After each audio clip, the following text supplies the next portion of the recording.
এই video clips গুলো হলো কিছুদিন আগের। সো আজকে ভাবলাম যে এটা দিয়ে একটি ছোট একটি ব্লগ বানিয়ে ফেলি। তো সেদিন আমি ইউনিভার্সিটিতে চলে গিয়েছিলাম সকাল সকাল। যে আমাদের ক্লাস শুরু হয়ে গিয়েছে, এখানে স্যার কিছু একটা ইন্টারেস্টিং পড়াচ্ছিল যা আমার এখন আসলে মনে নেই। আমি সবসময় আসলে ক্লাস শেষ করে এখন এই সুইমিং পুলের পাশে যাওয়াটা অনেক বেশি প্রেফার করি, বিকজ এই জায়গাটা এখন আমার one of my favourite place. আমার কাছে ছাদ তো ব্রেকের অনেক আগে থেকেই ভালো লাগে, বাট এই সুইমিং পুলটা এখন আমার অনেক ফেভারিট।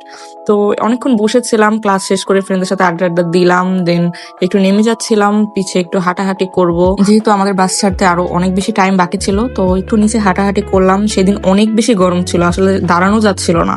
তো লাস্টে সবকিছু শেষ করে আমি বাসে উঠেছিলাম, দেন রওনা দিয়েছিলাম। সেদিন এত বেশি রোদ ছিল, একদম গা হাত পা পুড়ে যাচ্ছিল বাস থেকে নামার পরে।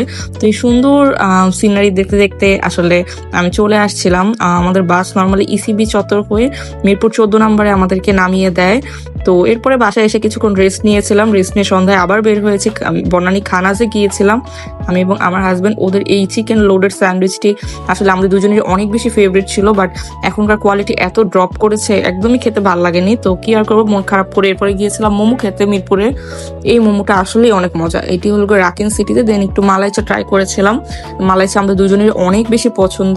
তো বাসায় এসে কি আর করার, রাত্রে আমরা এই মিসম্যাচ সিরিজটি দেখছিলাম। আই থিঙ্ক আমি সবার লাস্ট ওয়ান যে এই সিরিজটি এত দেরিতে দেখেছিলাম। তো এটা সিজন 3 দেখছিলাম। তো এই কিমা পরোটা ছিল সাথে, এটা গরম করে নিয়ে এসে বসলাম, মজা মজা করে নেটফ্লিক্স এনজয় করলাম। তো এরপরে দেখলাম একটু বৃষ্টি বৃষ্টি ভাব ওয়েদারে।